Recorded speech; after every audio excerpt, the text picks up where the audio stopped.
Welcome, everyone, to Unicorn Adventures, where fun creative professionals take a break from business to play my role playing game. Today, we have a wondrous solo episode with Aaron. Aaron, before we get into the make believe side of things, can you tell people what you do in real life?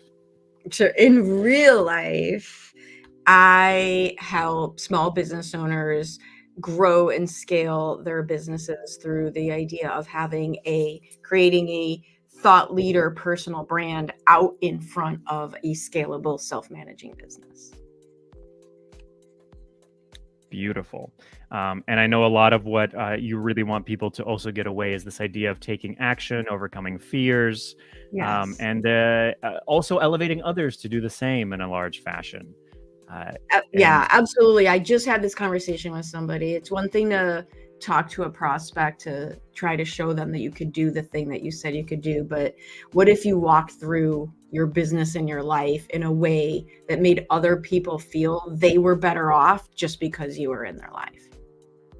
How different would that be? Yeah, almost to a degree, not planned, but as if you're the main character of a story. As if I was. As if only. If only. All right. On that, the cards have been shuffled, so now I can't change them. Whatever happens after this happens. And it's not your fault, right? Right. And we are going to dive right on into our episode. Awesome. So, our character, in this case, your character, Gizmo. Can you describe her a little bit to us? I know who you based it off of, but can you give us some little characteristics about her? Sure. So Gizmo's a rock star, literally and figuratively, right? That is who she is, but it's also how she lives. Living true to herself, doing everything to her best of her abilities, but at the same time honoring others as she goes. It's all for the greater good without compromise. Yeah. And I know that to a degree, she is definitely looking for financial gains as well along those things, because let's all be honest, in life, we sometimes still need money a lot of the time. Money, right? You can't change the world if you're broke. You can't change the world if you're broke. And in her rock star fashion, the main weapon of choice for her is this sort of axe that is constantly slung over the back. That can be definitely used as a weapon and sometimes misconstrued as a possible instrument. Not only So with this, we'll get into the story of Gizmo. Has recently you've heard that there is a town, kind of in more of the wilderness. It's not too far removed from the majority of the nation, but that there's a town that seemingly is always kind of run down, that the folks have good intentions and that they try to do as much as they can, but they never seem to be able to actually get ahead. It always feels like either they're losing things or just something keeps on falling through and they can never get ahead. So you've taken the time to travel to this town through the majority of the forest, and we'll start this as you come up to the town. It's a relatively small looking town. You kind of have just these general various buildings. They don't look completely abandoned, but they've seen better days. It seems like maybe there's not enough material or maybe not enough gold to go around to be able to fix them. You see people around, they're not completely devoid of luxury, but at the same time, again, you're noticing this piece of, it seems like they're almost not maybe taking care of themselves. So as you walk up to this town, you're standing at this kind of by roads. What would you like to do? Go find something to eat. All right.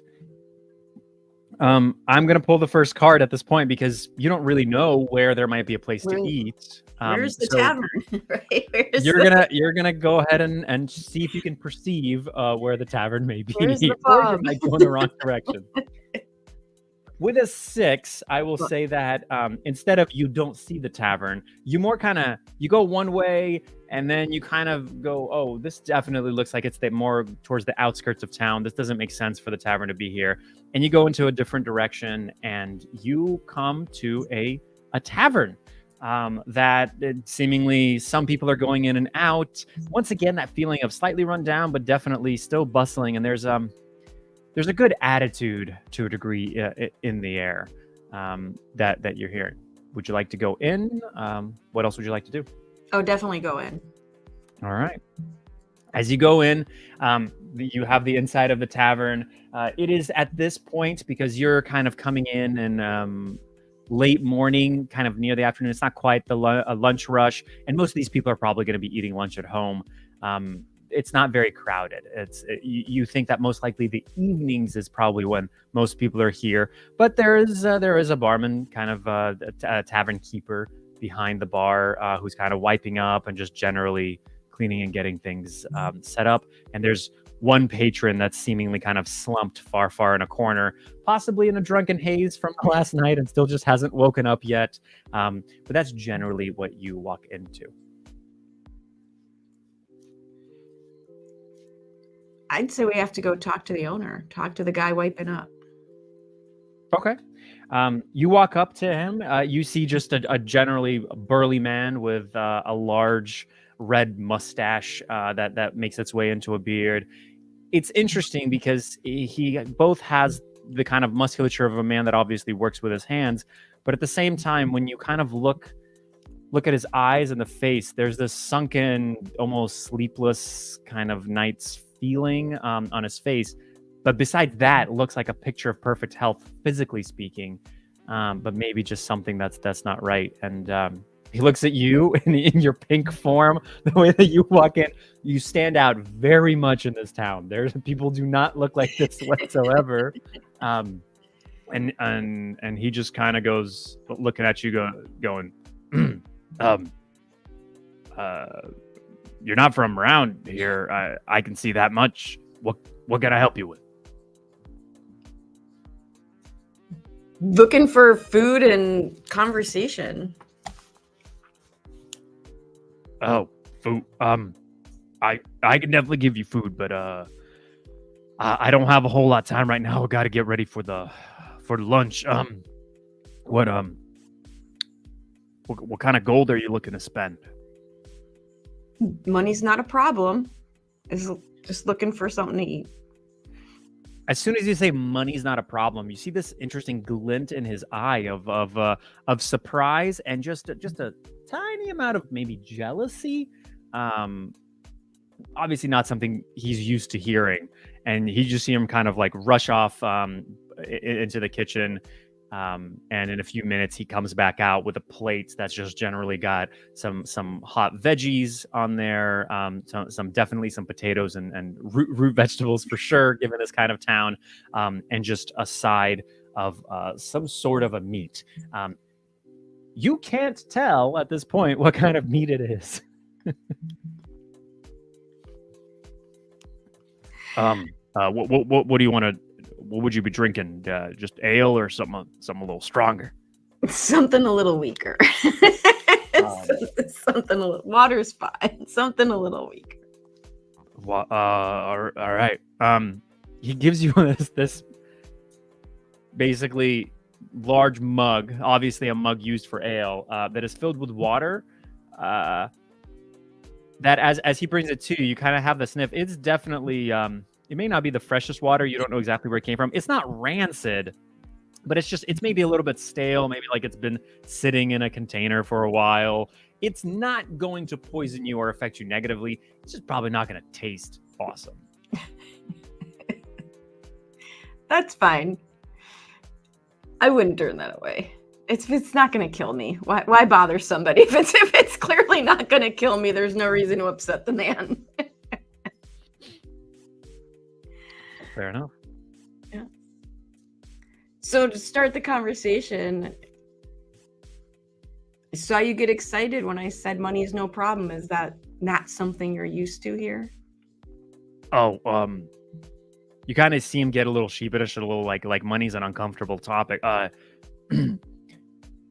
Folks around here, we don't like to talk about money because it never seems to stay. It's something that just kind of comes and goes, and we can never seem to keep it, no matter what we do. So it's just it's strange to see somebody who it's not a problem to some of us.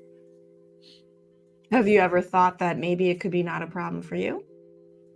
Oh, I'm probably better well off than most others. At least I've got a good, relatively flourishing business. He kind of gives a side glance to the guy in the in the corner that is passed out. Right, except for him. So you may be the kind of people that might come to this tavern, but I don't think I'm too bad off. There's plenty of people here that really need the help. Oh, I just Helga from she's right on the outskirts of town. Her family, they saved up for a little while and then out of nowhere, just gone. They were gonna fix up the roof in their house and gone. What's Just gone? How does money just disappear? That sounds terrible. every time we ask them about it, they just say, "Oh, we don't know. We just kind of spent it all here and there, and just seems to be." And that's the interesting part. Everybody seems to be spending money, but I But nobody don't know has where it all goes. any. But nobody has any.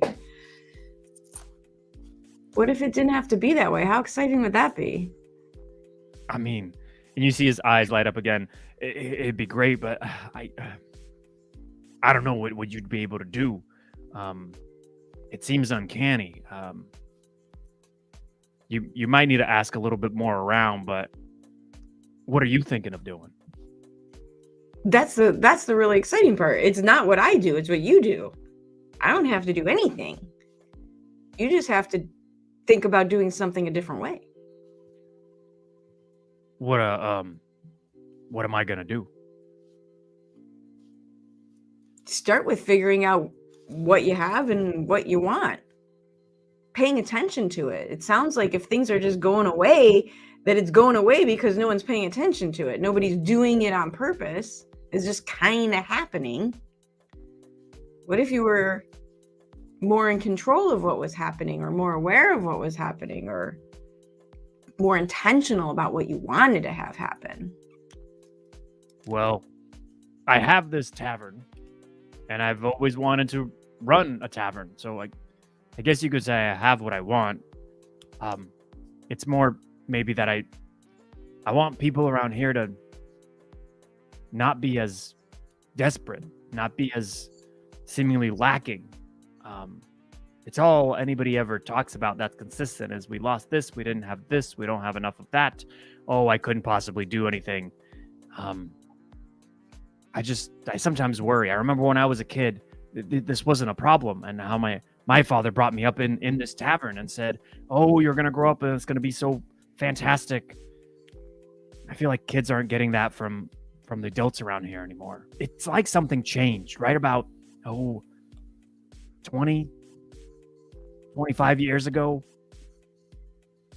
as if everything in this town just shifted. So it just kind of became a normalized habit, and suddenly we all became okay with something we didn't want. It's not even that. I think we're all afraid to say that it might be something else.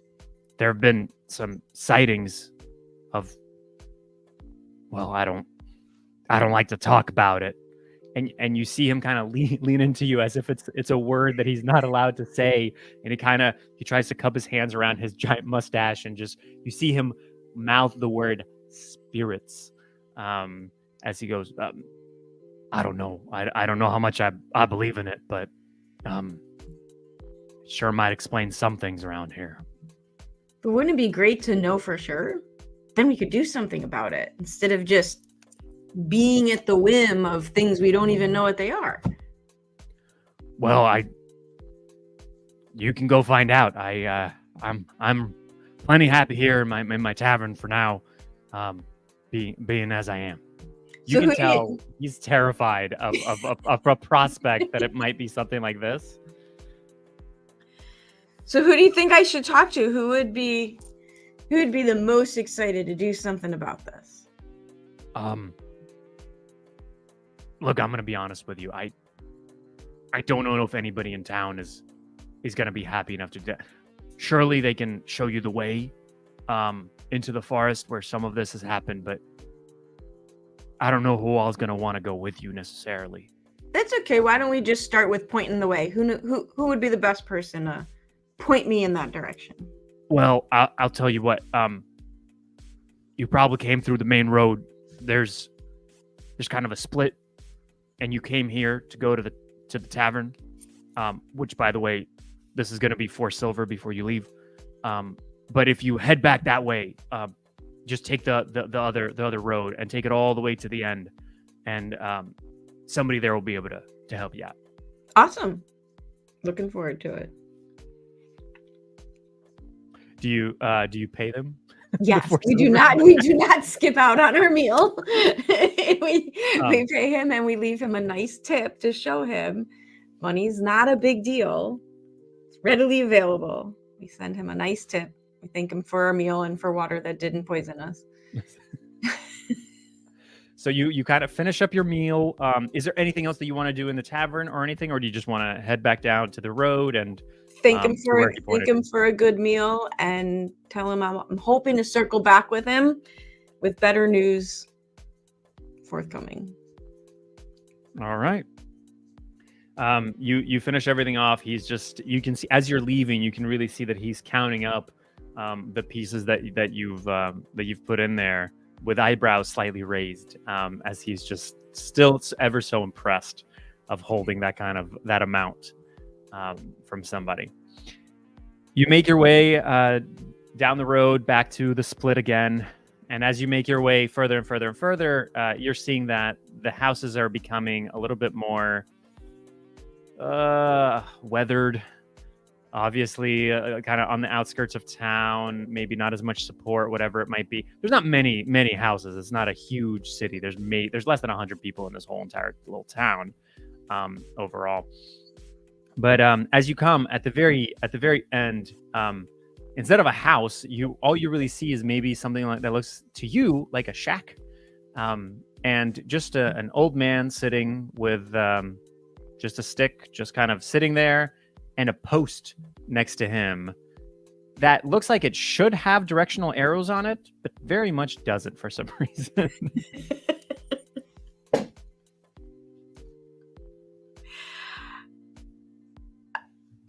I asked the man, clearly you've been around here for a while, you know the history of your town. I understand that in about 1 or 2 generations, things really have changed around here from how they were to now kind of a bit of money problems for people.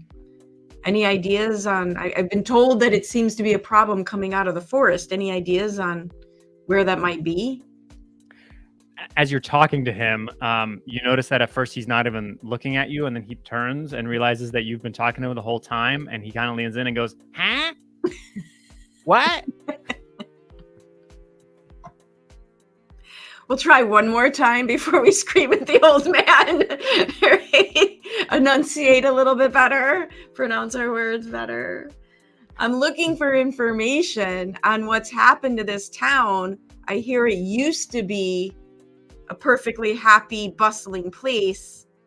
It's fallen on some harder times. Yeah, happy. I'm bustling. I'm happy, but I don't hear so well. Maybe, and he reaches out a hand, and you can kind of see that maybe he's asking for a little handout of where he goes, if you need help with directions, I think I might help you. Be happy to give him a handout. a small handout. As soon as you give him the coin, he very quickly snatches it, and the hand from the ear just completely drops. And he goes, "Now, okay, so where you're gonna go is oh wow, you that's quite a coat. You're gonna go into the woods right there, and just keep going. Just keep going. What were you looking for again?" The source of the financial problems in this town. He kind of stares at you and puts out another hand for possibly another coin. Another coin. We'll do one more coin. So as I was saying, go into the financial town. Go into the woods, and just look for treasure. at this point, I'm gonna go ahead and pull a card for you. In this case, We should get a yeah, second opinion. with a 10, this person has no idea what they're talking about. It's time for a second opinion.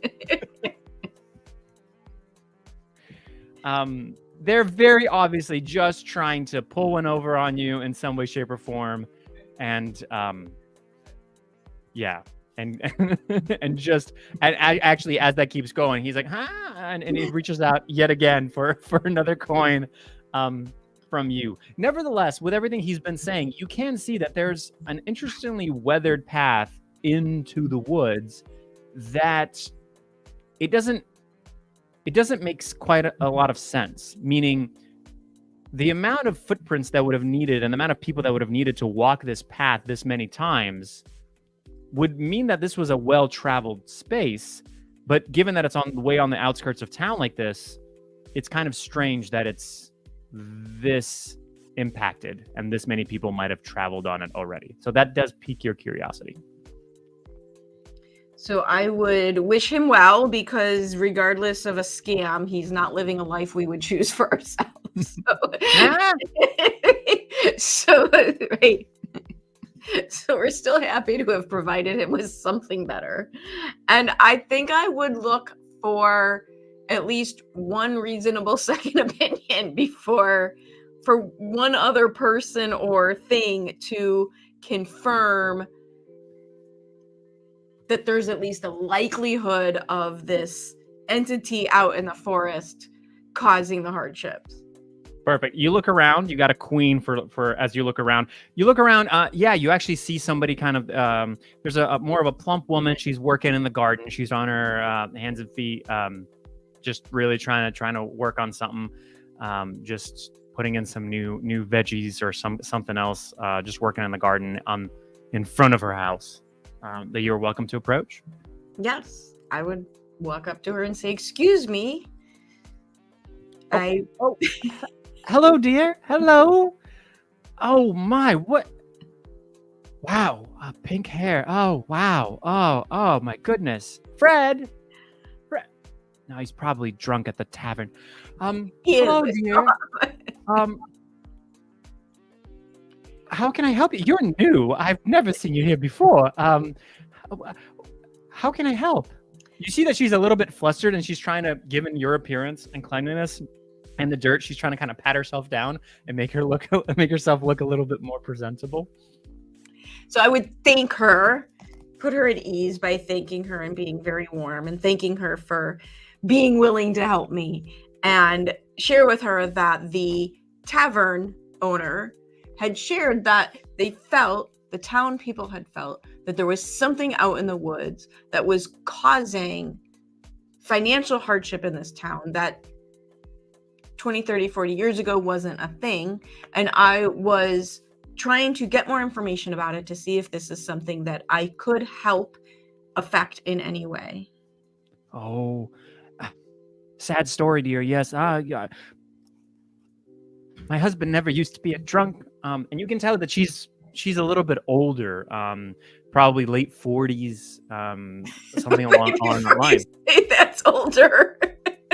What I mean is, she's definitely been in the part of that 25 years ago. That would have been in her memory, and most likely, given this kind of small town, she would have been married for a long, long time.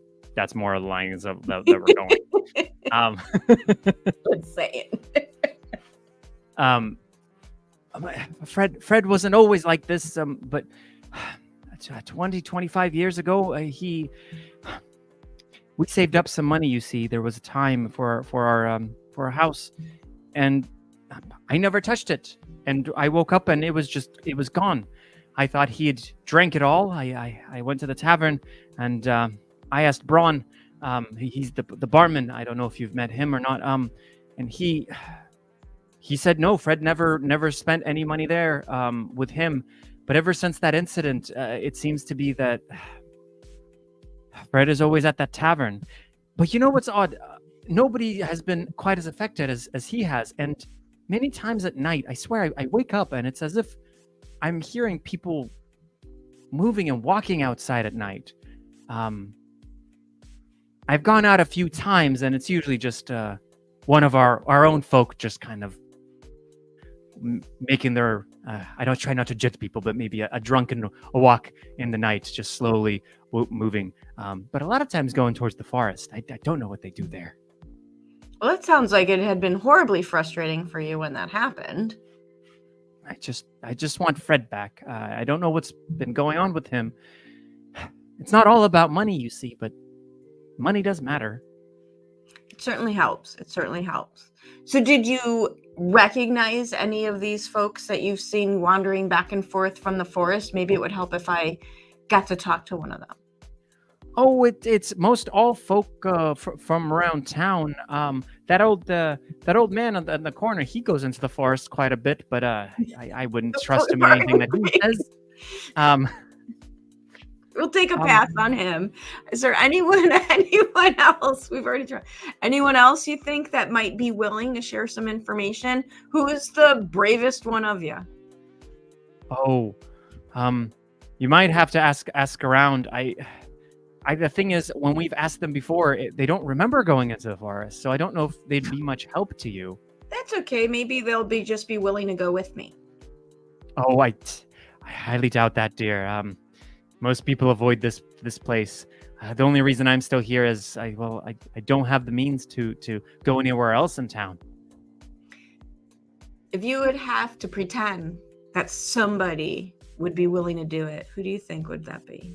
Even if you were just pretending, who would be the most likely person to pretend to be able to help me?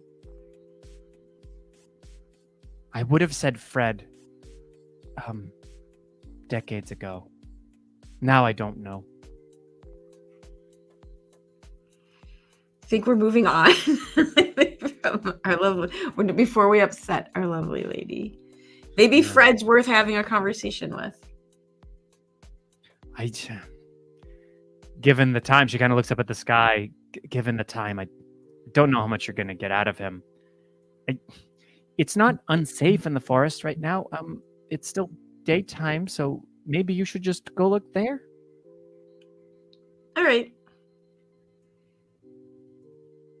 If we're 0 for 3 on cooperative people, and we're 0 for 3 on people who want to help themselves. Yeah, it seems that these people are very much, there's something going on. There's something going on.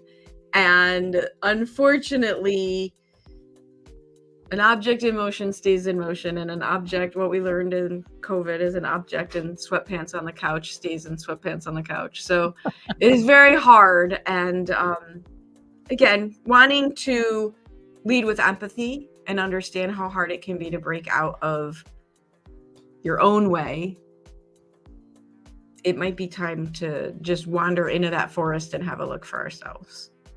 We do have our battle axe guitar if we need it. Exactly. You make your way into the forest, and it's beautiful. It is kind of the ideal beautiful forest trail that you're traveling along. And as you're going through, there seems to be somewhat of this little trail that you're able to actually completely easily follow. Though the rest of the forest seems a little bit less trenched through or gone through. I was going to say domesticated. That's not the right word, but you know what I mean. As you're walking, I'm going to pull a card to see how much of this you notice. With a 4, you don't see anything, but overhead you hear an interesting noise because it's like a crow or raven, but almost like in the midst of crackling electricity. Not as if it's being electrocuted, but like the sounds of crackling electricity mixed with this caw of a raven overhead. Would you like to look around more or keep trudging? I would keep moving. Okay.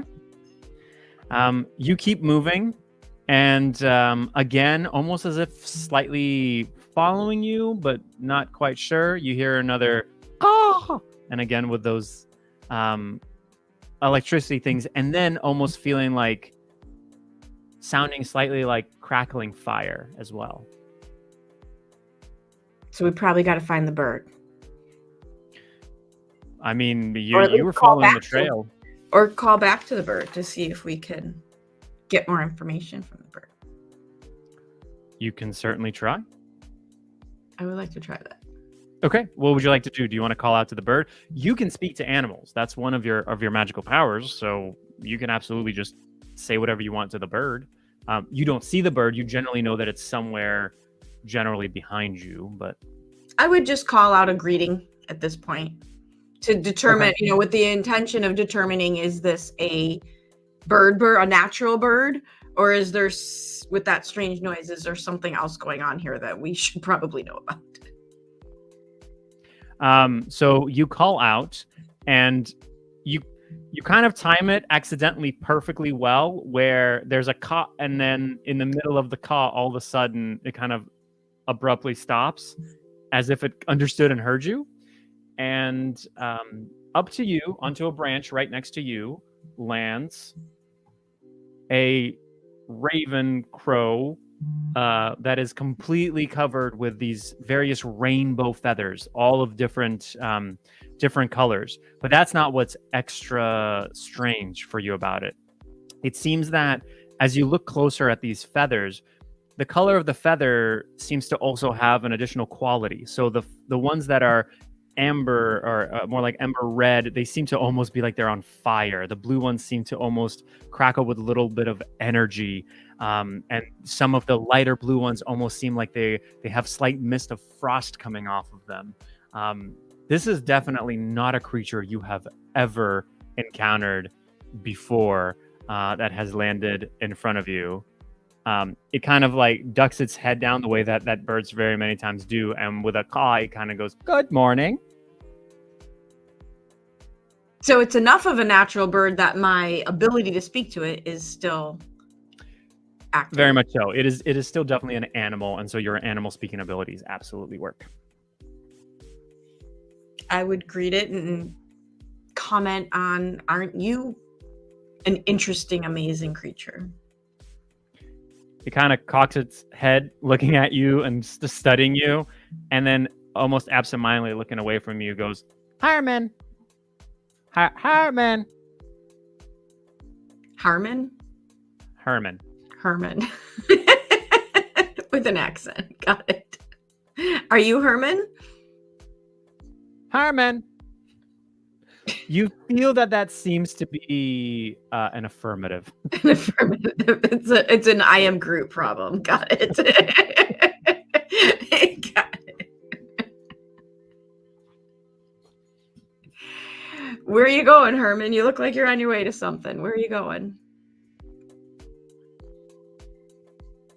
River, Herman, river. Starting to think that this is an interesting enough and different enough bird that maybe I should follow Herman, the iridescent raven, to the river. Okay.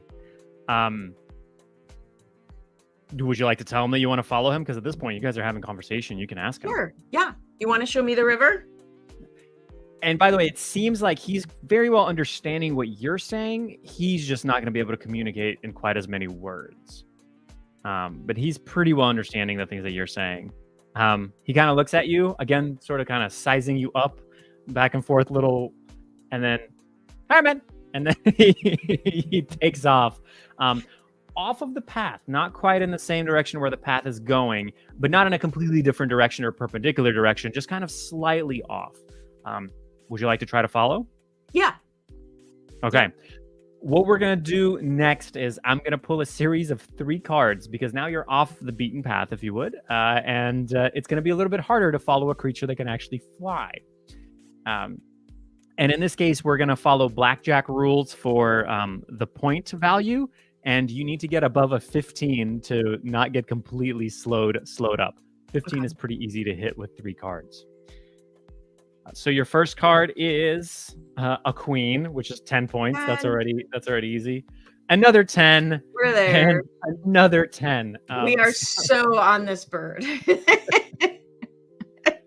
You are flying through the forest as if you have wings on your feet, jumping from rocks to rocks over logs and twigs, easily making it through any underbrush. It is not a problem. It is as if you truly have the gymnastics and aerial capabilities of Pink herself. As you're making your way through, you're noticing maybe a little bit of a humidity change, and the interesting part is often in the kind of distance to the side, more to the left before you're following the bird, what you're seeing is maybe some kind of a glow, and you're smelling smoke, which most likely in a forest means fire. What would you like to do?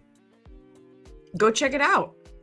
Get closer. Okay, so are you going to let Herman know, or just Herman keeps going on ahead? Bailing on Herman. I think I would try to ask Herman if this is where he was intending to be, if this glow was where he was going, or if this was just a coincidence. The glow, you can definitely tell no, because he keeps on going straight, and the glow is a little bit more kind of to your left, that you're seeing it. He is going in a different direction. Yeah. I think we still need to check out the glow. Okay. No, abandon Herman. Tell him thank you. All right. Tell him to stay close. Herman still just kind of keeps going, and you know what? Let's pull a card for Herman to see if he even notices that you've stopped following him.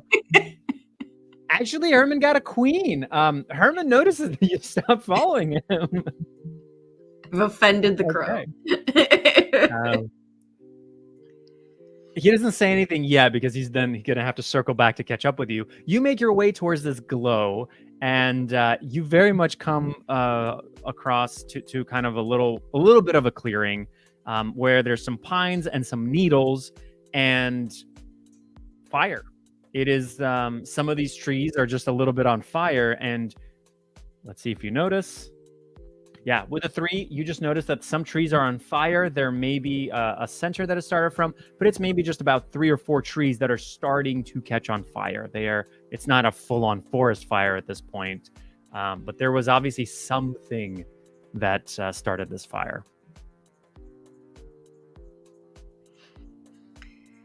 We don't want to just walk away from it. And I didn't come with a fire hose. But we could do a clearing around. We could just kind of brush away a clearing around it so it didn't jump to other things. Mm-hmm. So rather than just walk away, potentially leaving catastrophe, I would attempt to make a clearing around the items that are on fire so that we can contain it to some extent. You start taking your axe, you're starting to kind of clear things away. Herman lands on a tree branch and looking at you goes, "What doing?" Protecting the forest. What doing? Same answer. Protecting the forest, should I not be doing this? Fire? Fire? Fire. Stopping the fire. Herman, stop fire? Gizmo, stop fire. Herman, are you able to stop the fire? You see him kind of shake his feathers, and you see that this kaleidoscope of all these different colors all of a sudden turns to this swirling blue as he flies up in the air and just kind of does that thing in midair of what birds do when they're doing a little bird bath. And you see just a torrent of water fly out from him and land onto all of this flame, and put out the vast majority of the fire. However, as this happens, nobody else could have actually heard this, but let's see. Yeah, absolutely, with a jack. All of a sudden, you hear a tiny little coming from the center point of where the fire seemingly started.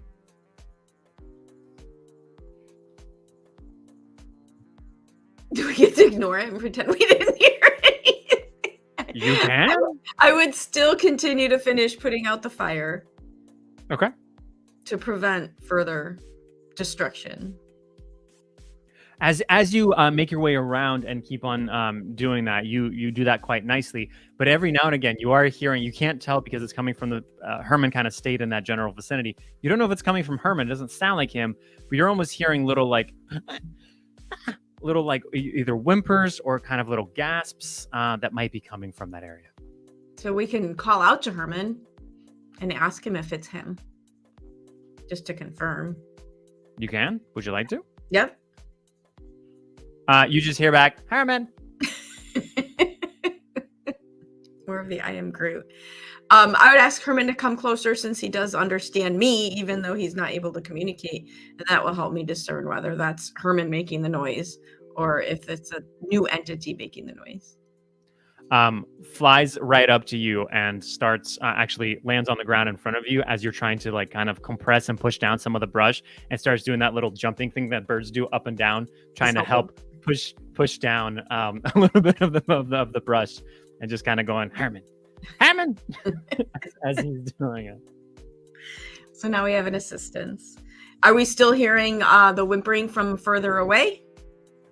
Yeah, you hear a little bit of it. And maybe even a little tiny groan, but yeah.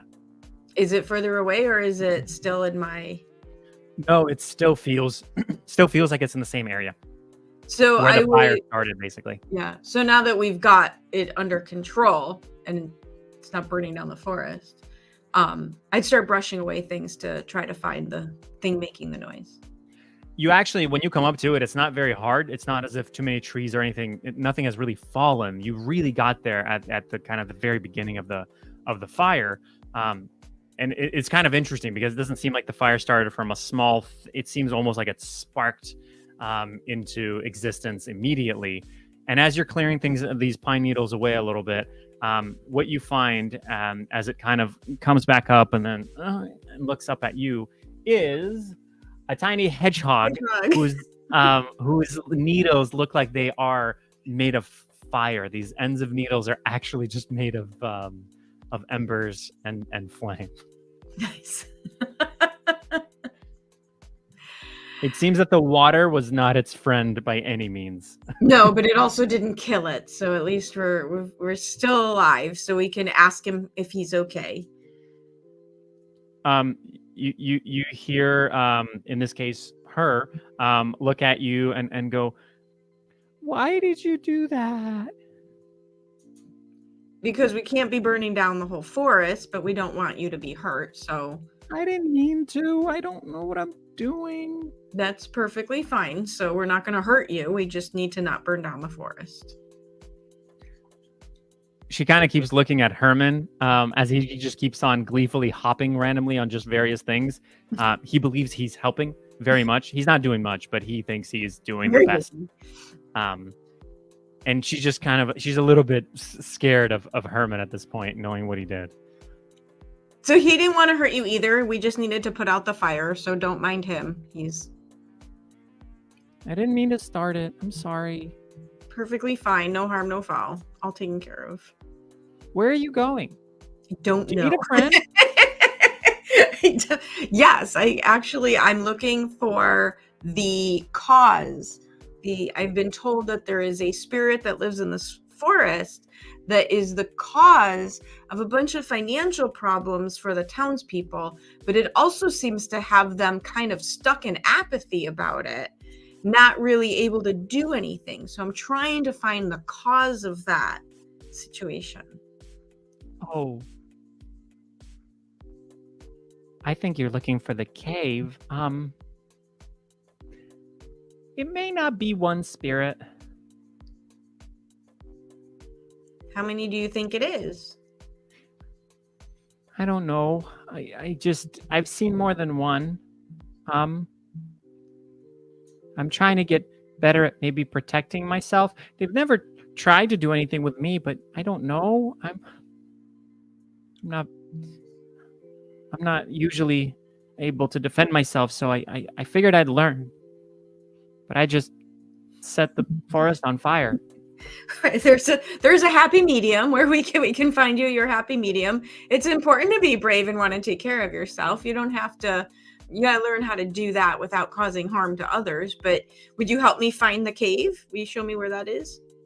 Yeah. Yes. She kind of looks down at her little feet and goes, Can I climb on you? Absolutely. You can hitch a ride. And so it's up to you. She can ride on your shoulder. You can put her into a pocket. What would you like? Probably putting her into a pocket. You're kind of looking at those needles and you're realizing you're gonna Going to damage be on your entire fire. jacket. Like, it's gonna Right. singe it. You can just Yeah. she can sit on my shoulder because I have that coat on with the collar. Yeah.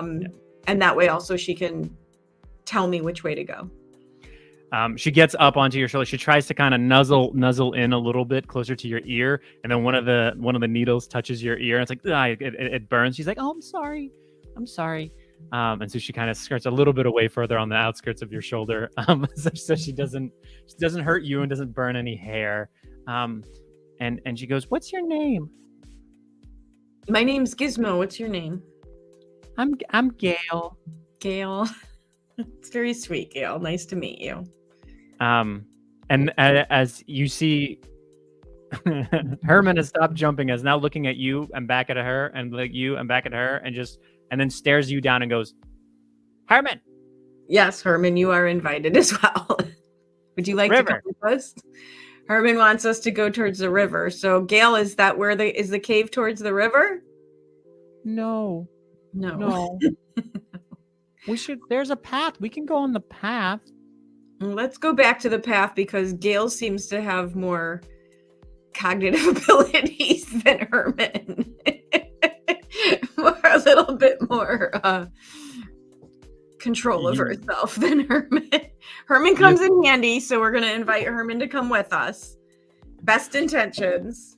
You start making your way back to the path, and you see Herman almost kind of like an upset toddler, kind of like stomping and going, "Herman, Herman," and then seemingly just taking off. And now he's following you, generally kind of circling you, landing on trees nearby. You see that he has switched back to this kind of a rainbow array that you first saw him in. It seems that that the water aspect did not last very long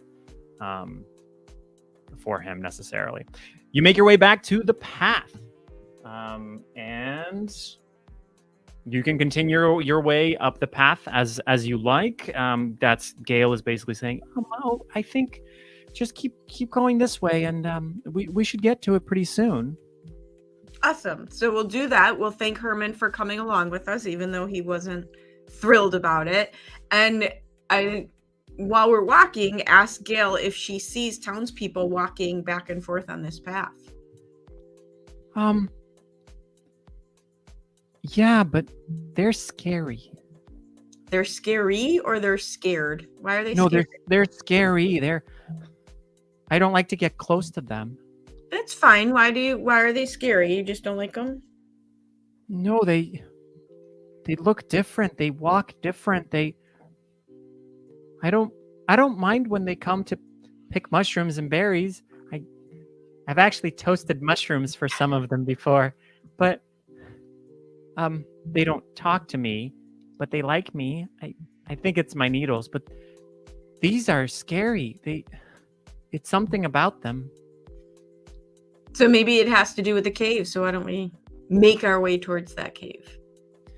You kind of see her squint a little bit with determination as the rest of her body shivers slightly with terror. Terror, slightly, but with terror.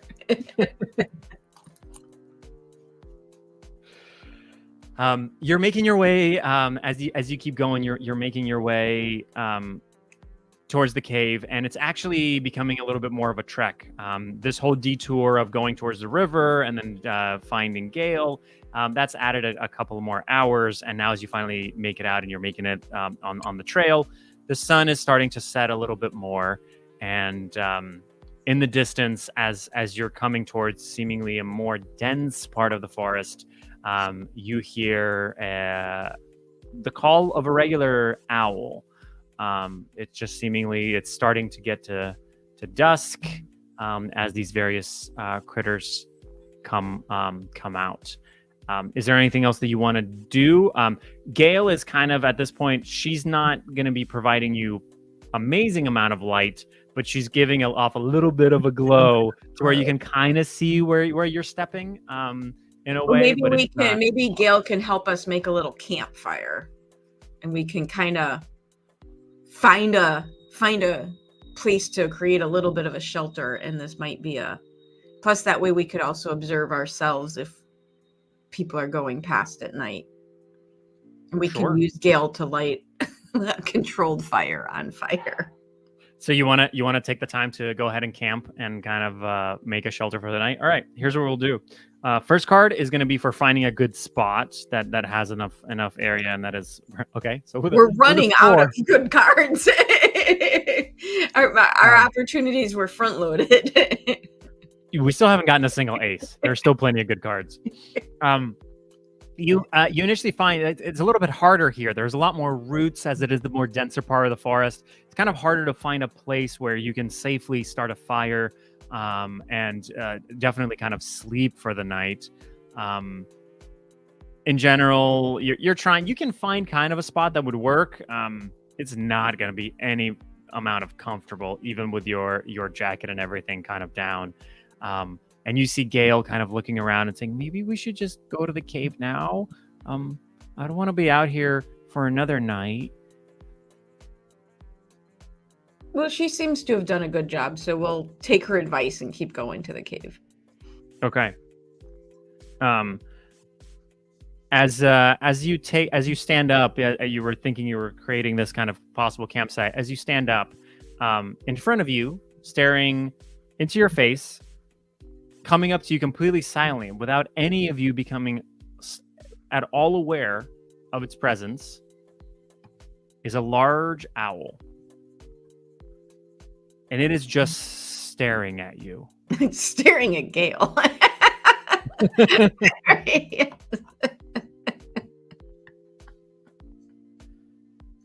Well, since we can talk to the owl, we can say hello and welcome or a greeting.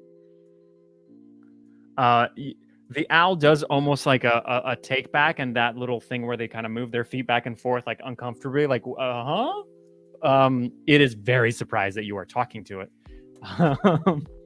And as it kind of looks at you and a Gale, it seemingly is startled and just takes off and flies away. Now we know it's a normal owl. Yes. As it flies away, you kind of give it a strange little look, and we're really getting into kind of it is now becoming that much more darker. And again, in the distance, you just hear "oh." You make your way further onto the trail as you're walking more and more towards where you believe the cave to be, and you come up to effectively the cave. Yay! And in this case, it is just in the final little rays of sunshine that are just barely, just properly angled in there, but it is about to be dark, that you see the cave. There seems to be nothing necessarily out of the ordinary around it. It looks like a cave with a path that leads to it. You can inspect the cave. You can send somebody in there. You can go in there yourself. Send Herman. Ask Herman if he's willing to go in the cave. He flies in. What do you want him to do in the cave? You want him to just fly in, fly out? What are you looking to find?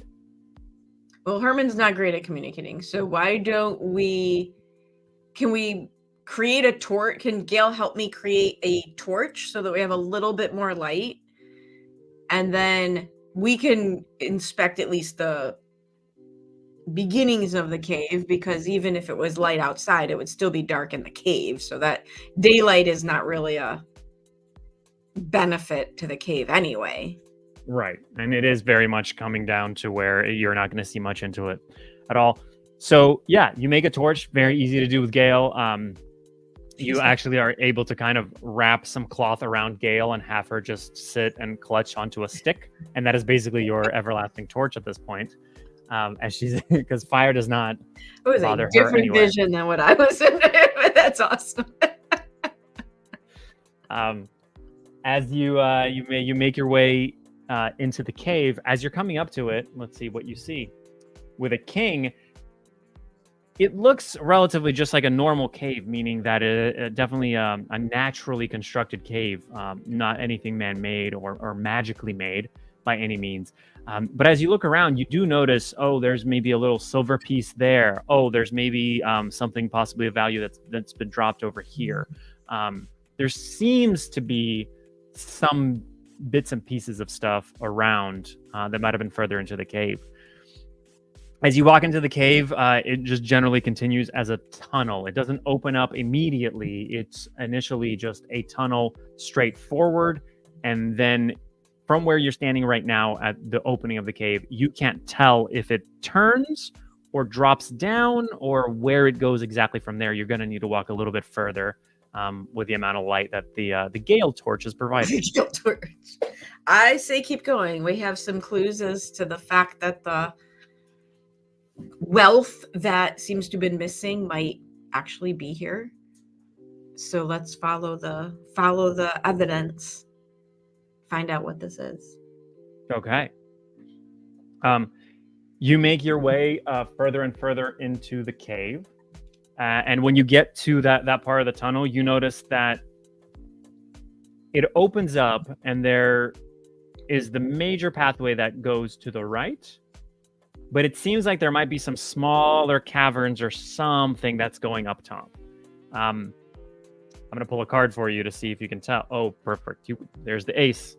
From your experience, most likely going up is going to take longer, but might get you into a less traveled area, which may allow you to get to a spot where if there is something inside here, it may not notice you, or you may find some secrets. But if you travel the main path, then it's going to be a whole lot easier for you to go down that path. But most likely where if there are any kind of measures that have been taken, or if anybody's waiting on you, this might be the path that probably they expect you to take. Yeah, so I would think we should probably go the other way. Okay. I will say it is harder. So what we're going to do is, and you have to climb because it's more of an up as opposed to just kind of making your way horizontally through all of it. Herman is very much just still kind of following you, fluttering from little rock to rock. He seems to be fine. He's just ambivalent, seemingly just happy with whatever at this point. You notice that your torch is slightly shaking.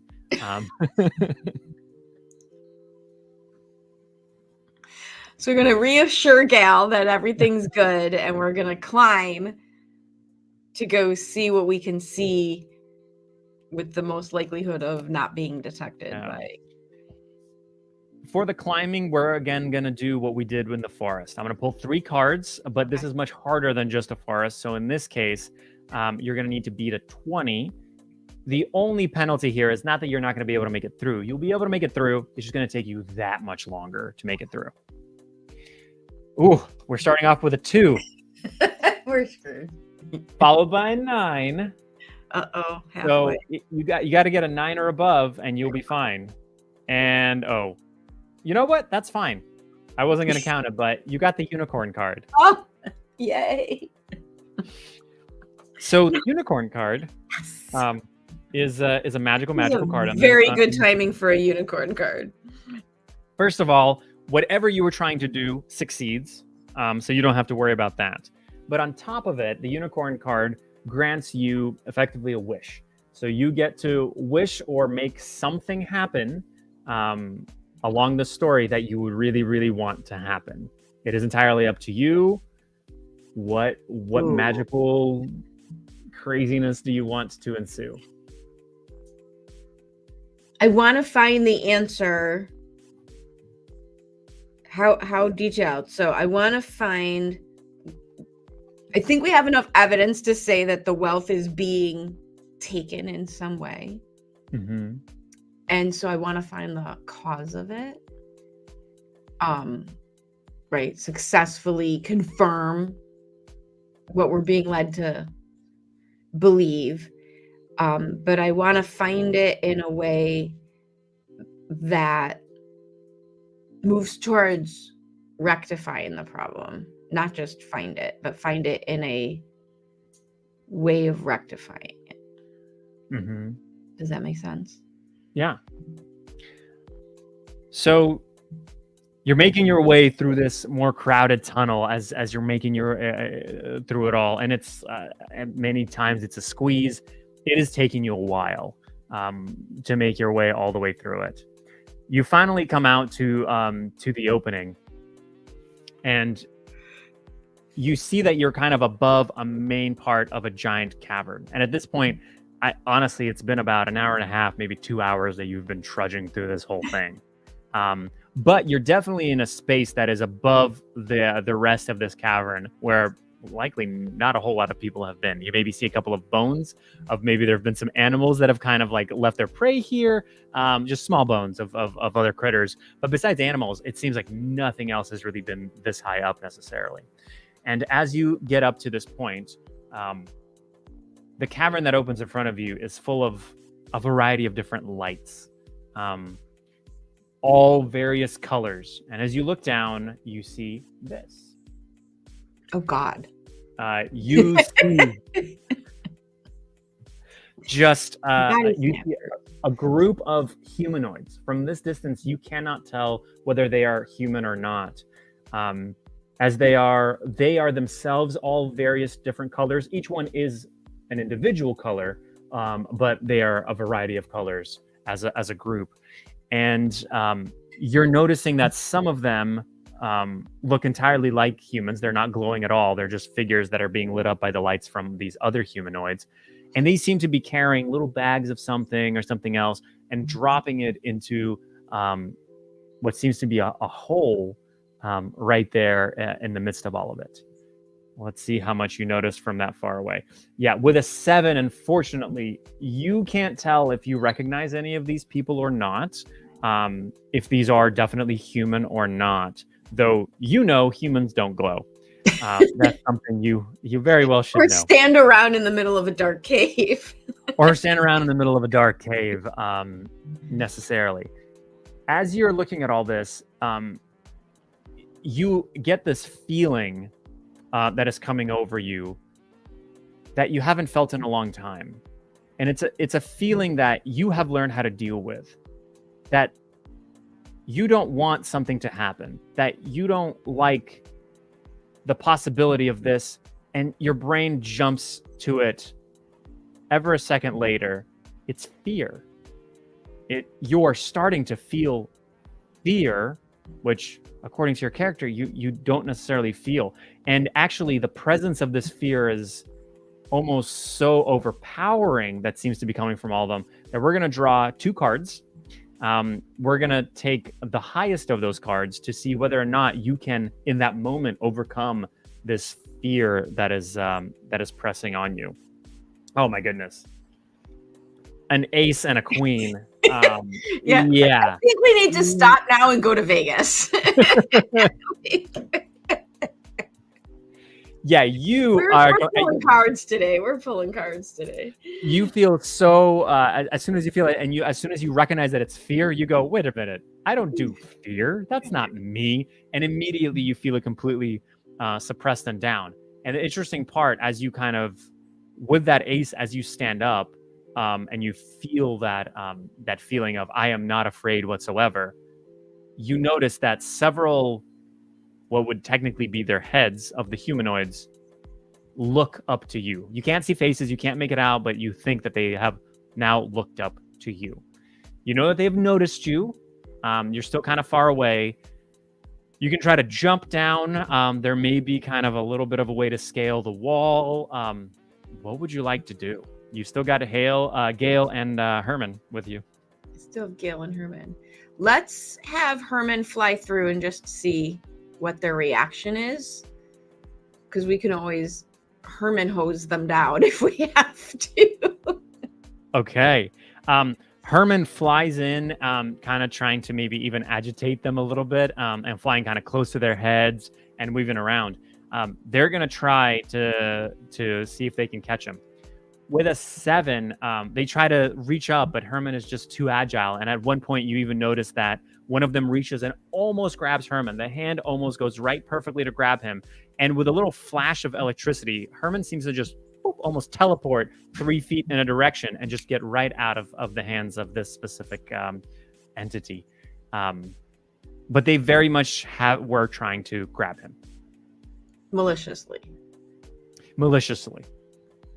Okay, well, we got to call Herman back because we don't want to risk Herman. He's kind of still circling around and sort of coming back to you. Some of them are starting to turn and make their way towards you.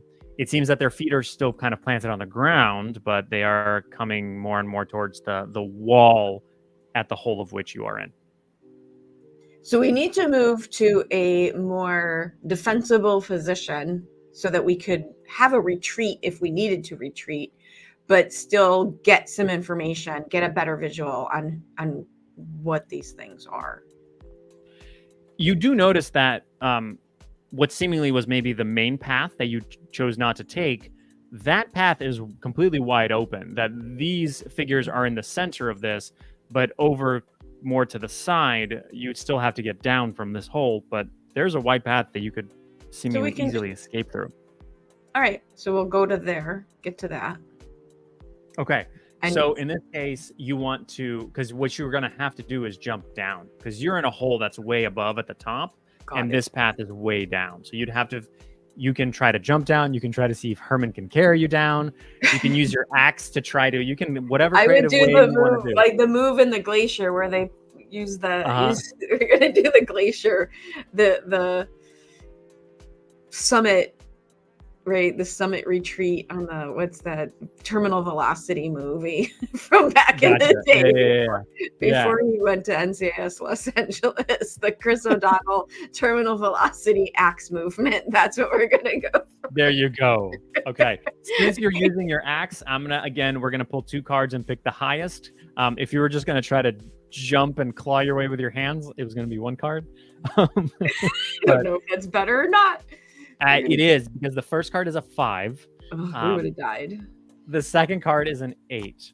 An 8 isn't great, but it's not bad. By no means is this pretty.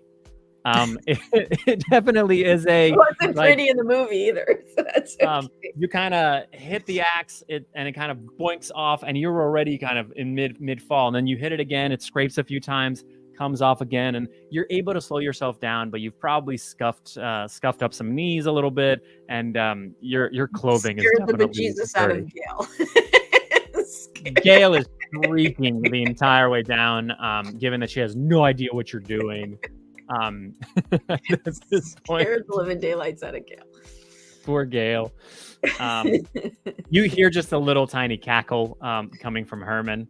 As he kind of Gail's flies down. You land, and you manage to kind of make your way a little bit further away from the group here. But they're very much coming towards you. With the light now that you have from Gail and some of this light, you notice that these are maybe some villagers, actually. And you see the old man that you saw at the corner there. And he's just holding those 3 coins, or 2 coins. You only gave him 2 coins. The 2 coins that you gave him, and he's holding them, about to throw them into the hole. As well as you do see the woman that you talked to as well. Those are the only 2 that you recognize, but there are some other people that look like they might be from the town. So are we thinking that they're not body snatchers, they're more possessed? Let's see what you see. With a 4? I don't know. Might be possessed, not sure. Well, he's got the 2 coins, so we're still going with not the body snatchers. They're not duplicates.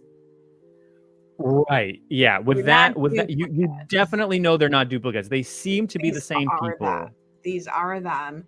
So Yeah. they're either possessed or they're in a trance and they're serving mindlessly the thing in the hole.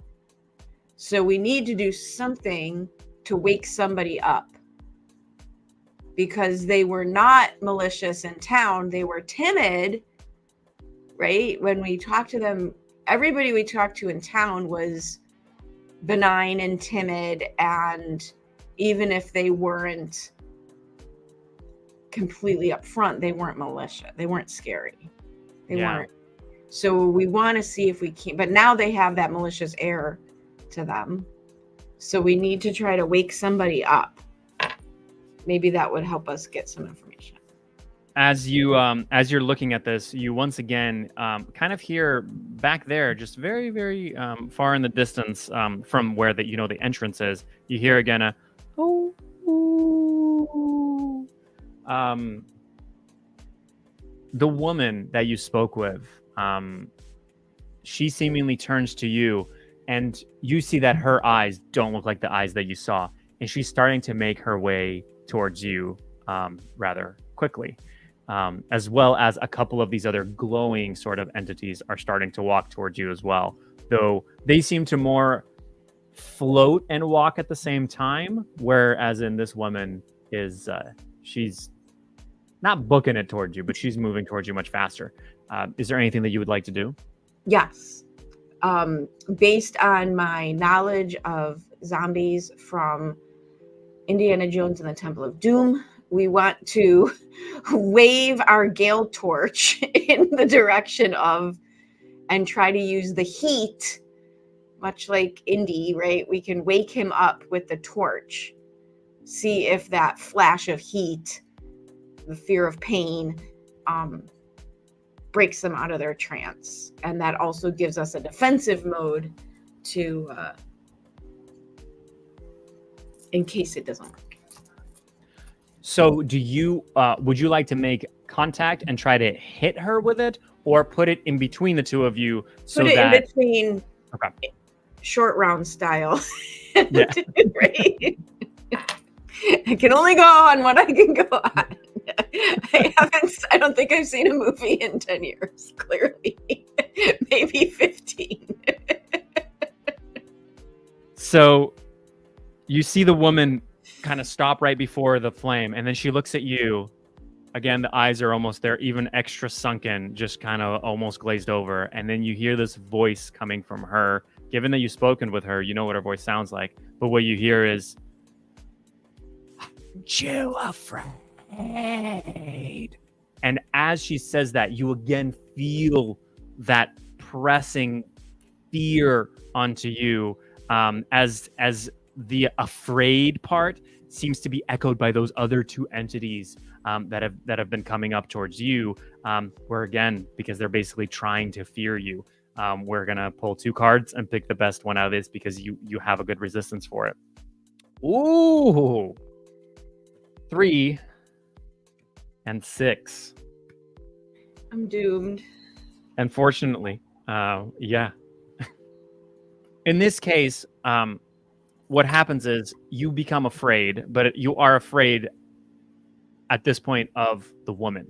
Okay. You're afraid of that specific entity, which means that you can't move towards her. Whenever possible, you have to move away from her. You're not afraid of the others or anything like that, but that specific creature you are afraid of. What would you like to do? Try another person. Be scared and do it anyway. Just because it didn't work once doesn't mean we have to give up on it right away. Okay. Because I think we need to try to break through to somebody.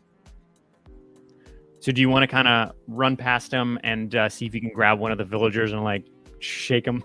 Sure. Okay. Baby shaken baby syndrome. Yes. So in this case, I'm going to pull a card to see how well you can get around them because these three are trying to grab you. Okay. So we need to see if you're going to be dexterous enough. With a 5, you are not dexterous enough, but instead of grabbing you because you're kind of running past them with your torch out in front and at this point, a slightly screaming Gale, and she's just going, ah, ah. They grab the torch as they as they swipe for you. The woman that you spoke to, who now you can very much tell is possessed, grabs the torch. You're able to make your way over to one of the villagers and kind of grab them. As you grab them, they look at you in this wide-eyed way, and you just go, I just don't know if it's worth it. I'm not sure. It can't be. I can't do that. I could never amount to anything. That's what I've always heard. I would never. You just hear this constant muttering coming out of them. What would you like to do? Well, first of all, it almost doesn't matter that they grab the torch because Gale can move on her own. Exactly. This is very helpful. And there's plenty of light from all those entities around here, so you're good. Gale can, Gale's not going dark because Gale's not on fire. Gale is fire. So Gale can at least maneuver, even if they have the torch part, they're not going to grab the actual fire because this fire is also sharp. So they're not, so the fire is sharp. So the fire is safe on its own. So we can still see, we're not going to lose our light. So we can spend our focus on the person who is. So the problem that we have is the fear is not from the person. The fear is being emanated and instilled in the person. So trying to break through to that person isn't really necessarily going to solve the problem. Fair. So I think we still need to get to the thing that whatever's causing the fear is being served by giving them all the wealth. So I think we still need to battle our way. And I'm only scared of the farmer lady. I'm not scared of anything else. So I'm still working on getting towards the pit. So as you're making your way kind of towards the pit, you see that there's a couple of the other villagers that are also kind of doing the same muttering thing. You notice that the old man and the woman, they were not muttering at all whatsoever. And what you see is, as one of the other villagers that you're not like kind of holding, that is muttering, you see one of these entities just come up and almost sniff them, and then just have this. You can hear the grin. It's almost this just awful grin that fear tends to have, and the glowing entity steps into that person. And all of a sudden, the person just kind of straightens up, again, glazed eyes completely, and they start taking out the just a few coins and a few other little things that are of value to them as they start approaching the pit. The old man at this point has very much thrown the 2 coins down into the pit. So let's see if you don't from a 3. We front loaded our luck. Yeah. There's still some in there. But yeah, you can't tell the entirety of what necessarily is going on here. And always feel free to ask, can I figure this out or can I figure that out? But at this point, you're basically, what you can tell is fear is playing a really big role. And you don't know how much of this is necessarily the humans' fear being amplified by these spirits and them just further pushing them into it, and how much is them casting this fear somehow on them necessarily. Well, and it sounds like if the illuminated versions can jump, it's almost like that's where the stronger focus is. That's the stronger entity. And they're jumping into, right, supernatural style, they're jumping into whichever body serves their purpose in the moment. Yeah. So we need to figure out the cause of the fear. We need to figure out the cause of the overwhelming fear and shut down the power of it so that people can just be regular levels of fear, not overwhelming levels of fear. Manage something that can be managed, something that can be worked on, as opposed to succumb to with no choice.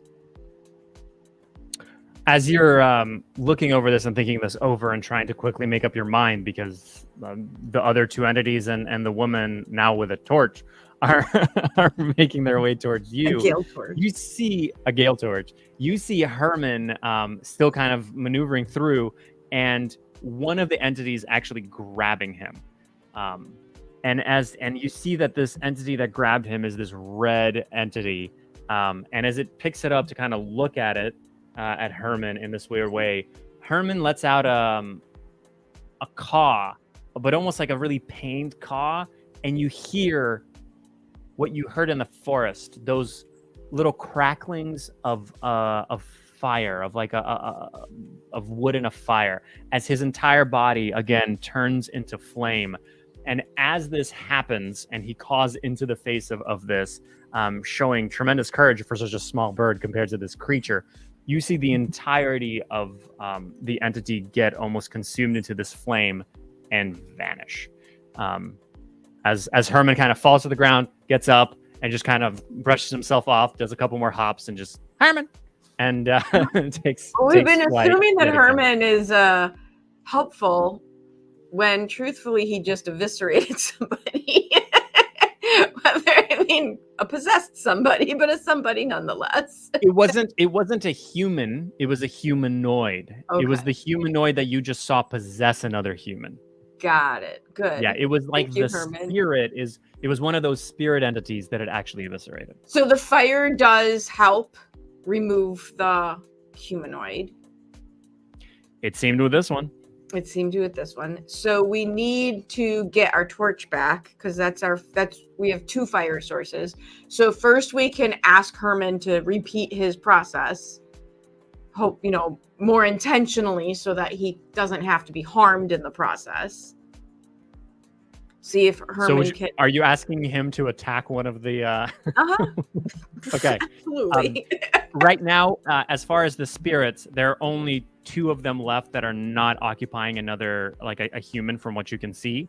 And so you've got a blue one, a yellow one, and then there's three more that are in bodies. So you've got one in the villager that just got possessed, the old man, and the woman. So yeah, you got a blue, yellow, and then three possessed villagers. So we've got 5 humanoids we have to get rid of, 3 of which are possessing humans we don't want to harm. I would send Herman after the blue one because we already know he can do the blue electricity thing and the water. Okay. So which one would you like for him to try? Let's try the blue one. Okay. The blue one, I mean, do you want him to try water, electricity? What do you want him to try to do? Well, he didn't. That's a good question. I would do electricity. Okay. So in this case, I'm going to pull a card to see if he's successful or not. Because Herman is he's a chaotic raven. That's the actual that's my thought about it. So he can somewhat control what he does, but not really. So we shall see. We might have gone with the 2, Herman flies at this blue entity, and a 2 is the lowest card. So unfortunately, he doesn't only just fail. Herman all of a sudden starts emitting light, and just this bright light, almost blindingly white light, and hits the blue one basically right in the chest. But what's interesting is Herman goes right through him. But unfortunately, Herman did not expect that, because the other one very easily grabbed him and had no trouble doing that whatsoever. So Herman hits himself into the wall on the opposite side. He is slightly hurt and knocked down, but not unconscious necessarily. What would you like to try next? You have a screaming gale on the other side of the torch, and a concussed Herman. A concussed Herman, and you hear again, strangely closer now. Oh. So that was gonna be my next thought. Let's call to the animal that is making itself known at the entry level of the cave and see if it will come forth. From that, given that you know animals well and you can speak it, you know this is some sort of a wolf. Like that's not a challenge necessarily, and you know that it is a kind of call where it's calling out for a pack or for a friend or for it's calling to seek either support to support its pack or to be supported. It's that kind of back and forth call of it's trying to find somebody. Knowing that, what would you like to try to call out to it with? Just a greeting response. Just a hello, just a hello Just, howl. A hello. And I would call it to come. A hello, come this way. Like urgently? Urgent, yes. Okay. We're gonna pull a card for persuasion to see if you can persuade it, because it's the first time you're communicating with this creature. I don't know what can it do. With a king, yes. you are absolutely able to perfectly do that. And you see running into this room just within seconds a wolf. This wolf seemingly has smoke coming off of its fur as it runs into the room and slightly fills it. And it's not necessarily even where you're thinking that this is an element. Like with the others, it felt like it was just some sort of an element.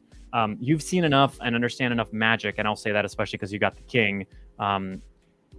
This may be some sort of a spirit-based element, a wolf.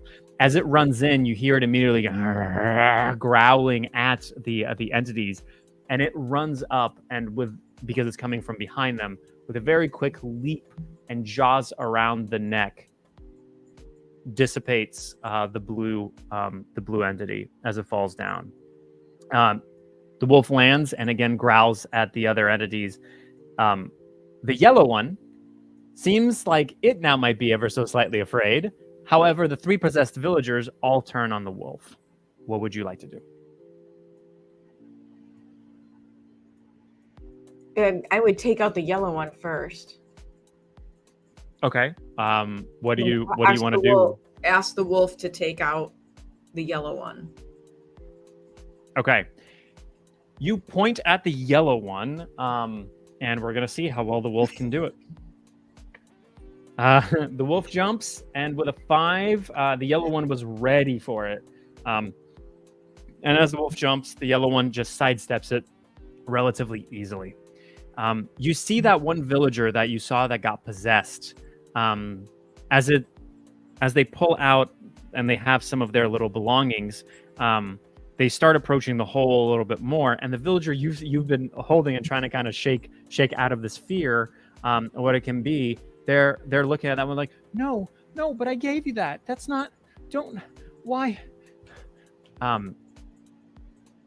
You see that there's a tiny moment of hesitation in the possessed villagers walking. That there's a stop of, oh, maybe a recognition of this other villager.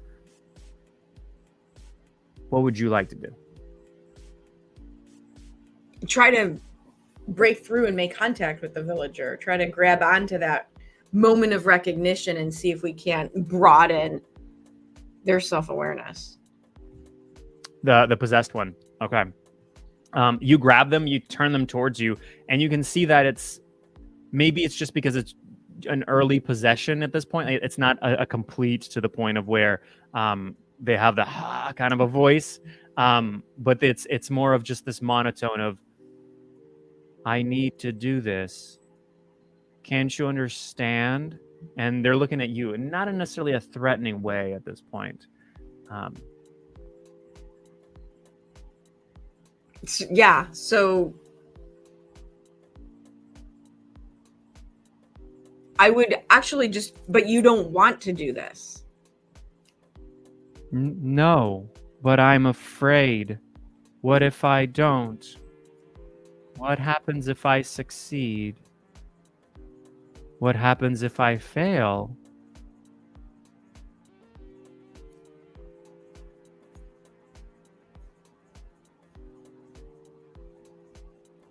no more, no less than what you want to have happen. It's actually up to you what happens, whether you succeed or you fail. You kind of see this moment of a couple of blinks of almost clarity and a small amount of maybe hope as the eyes of the villager look up to you, and I can have what I want. You can And with that word want, you almost see like almost a shadow, like a double image of that entity that came into it almost kind of come out and back in as they say that. You can decide what you want, and you can make it your reality. You don't have to just go along. How? Take a different action. Take a different action. What action is different than fear? Any act, you can be scared and do it anyway. You don't have to be different than fear. You don't have to get rid of the fear. You just have to not let the fear stop you. You kind of see them looking out, and it seems like they're in this sort of weird daze, almost this kind of drunken behavior patterns, looking at the items that they're holding. And I want to keep them. I want more. Why do I waste on things I don't need for others? Why? It's just a bad habit, and you can decide to do it differently right now. We're gonna pull 2 cards. We're doomed. The first card It's a, is a 9. oh, not Not bad. Not bad. 9's pretty good. But it's the second card that's the best part. Because the second card is a Joker. And the Joker is kind of like the wish card, except that instead of you getting to choose what happens, I get to choose what crazy thing happens. And that's why there are 2 Jokers in the deck. Stacked against us. As you say this, the action of now, you see this individual again look down, and you see them go, "This is for me and my family. My family." And as they say that, their tone changes, and you see the spirit again kind of pop back out of them, and looking very uneasy. Obviously, this has never happened before. Nobody's ever tried to stand up to this spirit whatsoever. And as the villager turns around and looks at the spirit and realizes that it's actually seeing these spirits and goes, "No." And the spirit looks at it and goes again, "Aren't you afraid? And no." And as you hear that, all of a sudden, the spirit seems to dim ever so slightly as it hears this no. And the villager that you were holding looks at this happening and kind of shakes away and further holds the belongings that they have, and also go, "No, we've worked for these. We've worked for them." And you see the old man turning around and going, "You're afraid." And both of them go, "No." And as you feel all of this, you see again as they say this, and they take this almost action of stepping towards the man to support the man and getting that. You see again that the spirit, in this case it's a green spirit for the old man, do the little whoop and come back in, kind of a bit. As this happens, on the back end behind you, the wolf is able to jump and kind of grab the leg of the yellow one and kind of wrestle it down, and again it also vanishes. And as you see with the second taking down of another spirit, it seems like the colors that the spirits had are almost reflected on kind of the smoke and the mist around this wolf, as its presence and aura seems to grow in size. But as you feel this, instead of feeling that fear, you're feeling this warmth of courage and action and support from this wolf, as it's taken all this. And as this happens, it does a howl that doesn't just resonate in your ears, but actually resonates in your body as you feel it. And as you feel this resonance, you see that the old man and the woman, the two spirits that were in them with this resonance, get shaken out of them. As you are standing now, you have the villagers around you. You've got the wolf. Herman has got to come into it. Gail has stopped screaming.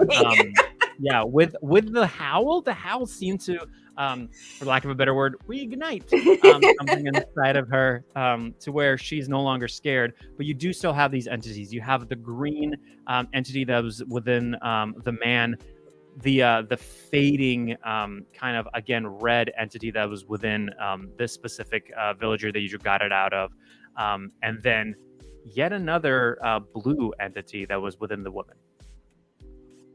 What would you like to do? So we turn towards the woman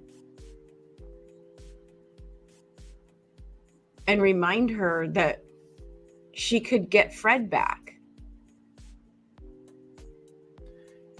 You see that she's almost kind of sobbing when she's not being that she's, but I feel like I've already lost him. I don't know. Is it possible? How can I'm just so afraid that I've lost all this time. Why even turn back anymore? It's fine. I'm happy the way things are. Yeah, I'm happy the way. And you see, as she's starting to talk her way into this, that blue spirit, the hand is starting to reach back for her, as she's starting to say that.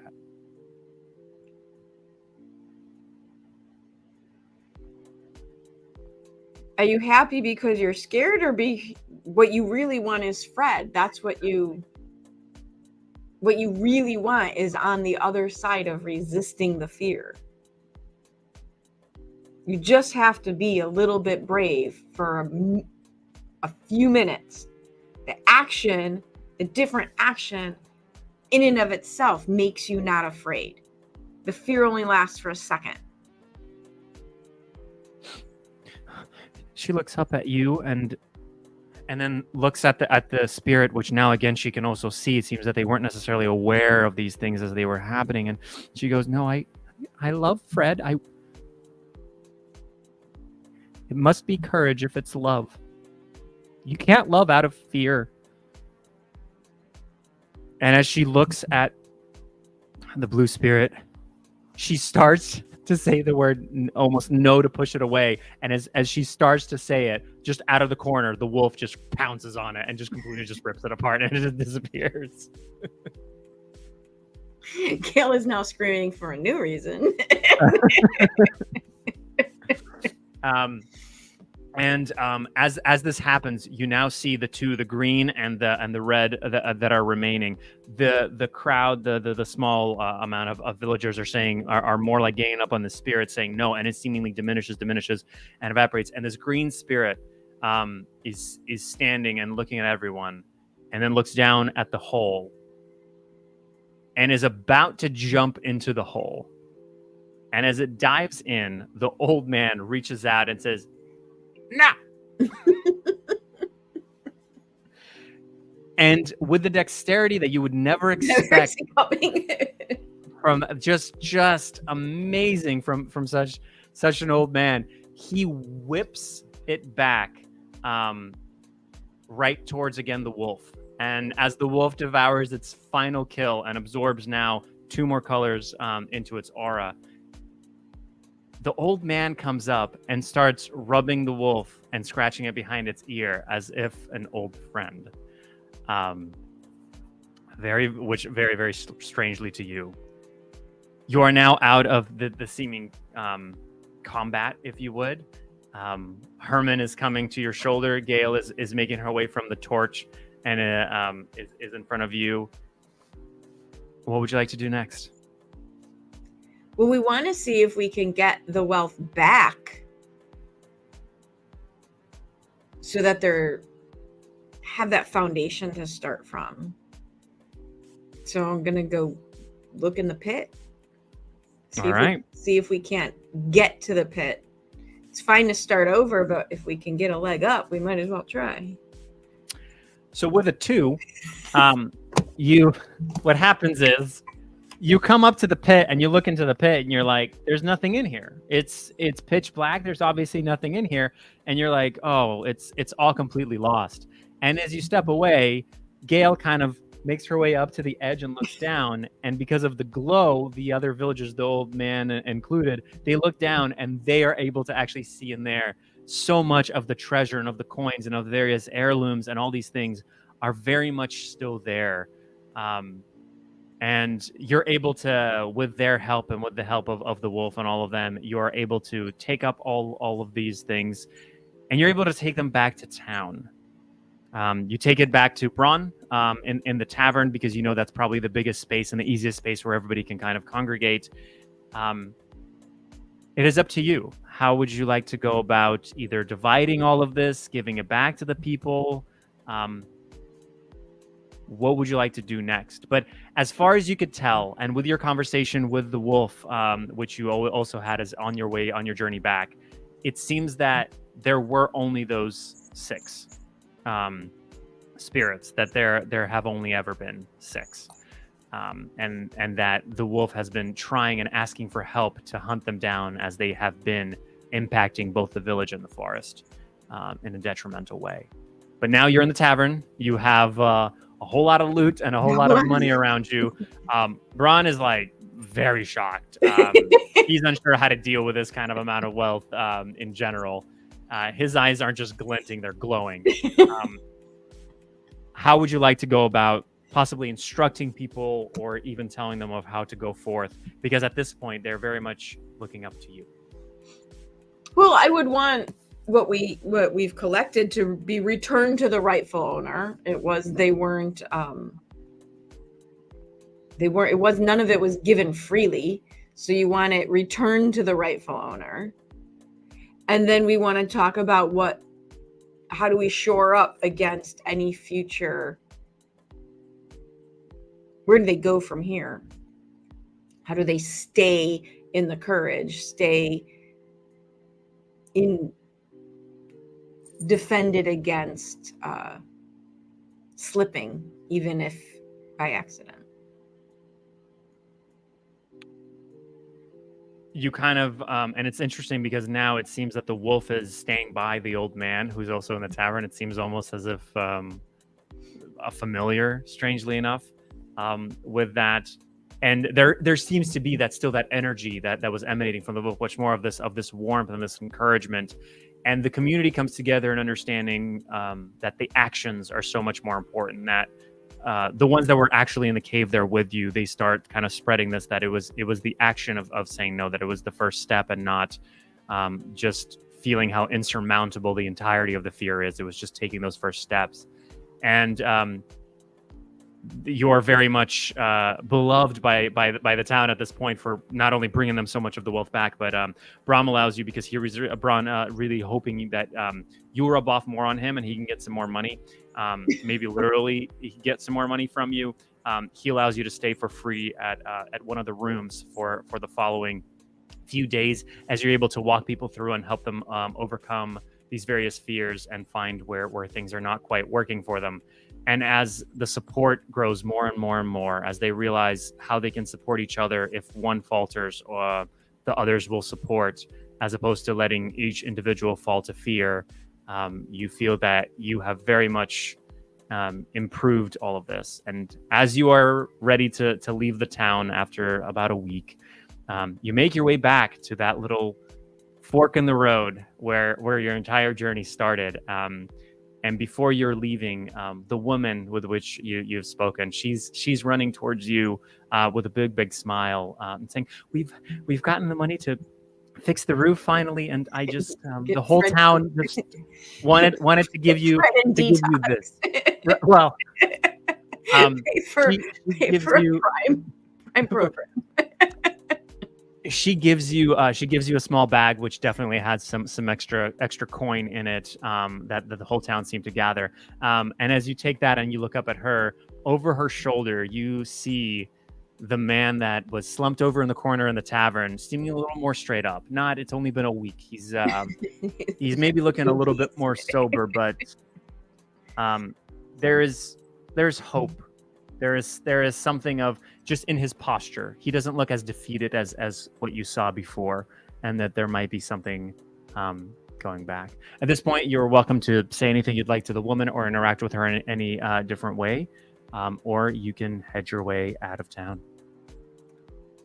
It's always remember your why. Remember how, the thing that pulls you out of the fear is the thing that you want more than the fear, right?